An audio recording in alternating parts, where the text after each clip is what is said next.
Hi all. In this video, we'll talk about classes and pointers of class type. So let's say I'm defining a class. Just a second. Yeah, I'm defining a class. For example, say rectangle. And this rectangle class has two private members, float length and float width. And simultaneously, this rectangle class also has a constructor. So I'm writing a default parameterized constructor. So rectangle, and this takes float length and float width. And remember the way we worked with parameterized constructors, we can directly write them here, length of length and width of width. And you can leave the constructor body empty.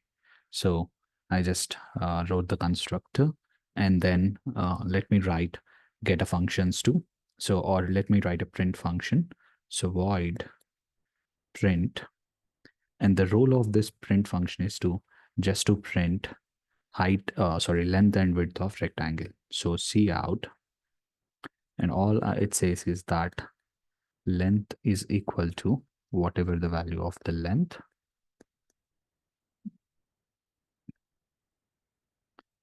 cout width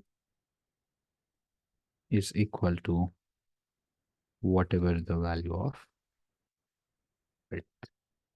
So this is how the print function looks like, and that ends the class. So let's say I have this class called rectangle, and rectangle has two member variables, two member functions. Now, inside the main function, the way I'm creating objects is I can create rectangle object R1 and set the length and width to 10 and 10.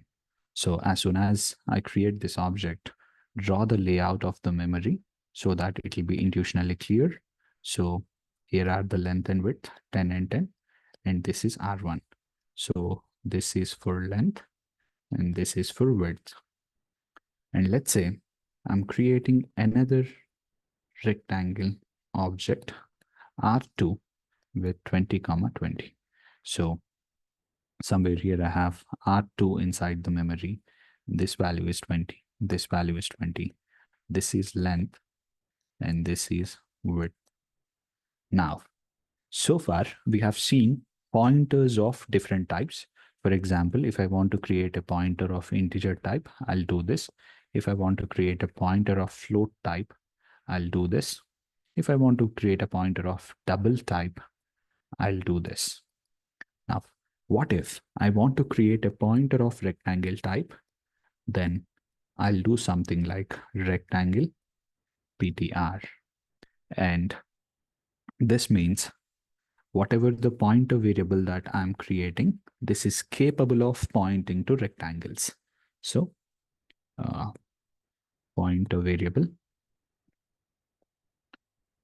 points to rectangles. Okay.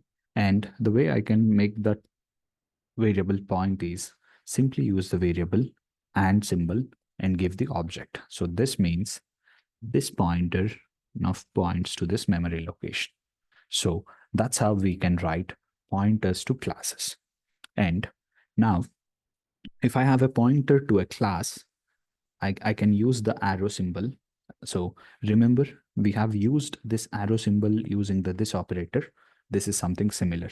You have a pointer, you have an arrow, and then you can simply say print. So this means using the pointer, we are calling the print function of R1. So as a result, the output would be 10 and 10 because pointer is pointing to R1 and it has length and width as 10 and 10. And now if I change the pointer to the address of R2, that means this pointer will no longer point to R1, but instead point to R2. So again, the usage is simple. Have a pointer variable, point it to some object using the and symbol. And the key is, if you have a pointer variable to an object, use the variable followed by the minus sign and the arrow operator, something that we do with this. So for example, how do I access length using this of length? How do I access using width using this of width? So something like this, we can access, we can use a pointer to access print, etc. So this is one way of looking at pointers especially dealing with objects. Now another thing, we can also have an array of pointers. For example, let me write another main function. Okay, and inside this main function, let me create the two rectangle objects again. Rectangle R1, this is taking values 10, 10, and rectangle R2, this takes values 20, 20. Now, always it's best draw the memory layout, and this is going to be something like R1, 10 and 10, R2, 20 and 20. So you have your length, and then the width, length, and then the width. And now remember, if I want to create an array of integers, I'll do integer array and I'll give the size. If I want to create an array of float, I'll use data type and then size. Now, something that I want to do now is like, I want to create an array, and this array is of all pointers. This is one pointer. This is another pointer. This is another pointer, like that. So if I'm creating an array of pointers, let's say of integer type, then we will use the star symbol in front of the array. So this means we can say that there is a variable x with a value 10. And if we say that array of 0 is and x, this means somewhere we are creating this variable with a value 10. And this we have array like this, 1, 2, 3, and 4. This is pointing to this, and rest all are not yet pointing to anything. And I can create one more variable, y as 20. I can do array of 1 as y. So that means somewhere I'm creating y with a value 20, and this is pointing to 20. So this is how we go about creating an array of pointers. The same concept we can apply for custom objects too. I can create a rectangular array of pointers. Let me call it as PTR. So let me call it as ARR. And let's say I want to hold two elements. So ARR of 0, it's going to be the address of R1. So I'm creating a pointer, 0th element, first element. The 0th element points to R1, and first element points to R2. So this is the first points to R2. Now, to print the details of each rectangle, whenever we have arrays, we use for loops. So I'll go about I equal to 0, I less than 2, because there are only two elements. I'll use the increment operator, and then I will simply say, I want to call the print function. So on the ith pointer, so remember, these are not regular array elements, these are pointers. So if I have a pointer in array of 0, now screen is frozen, just a second.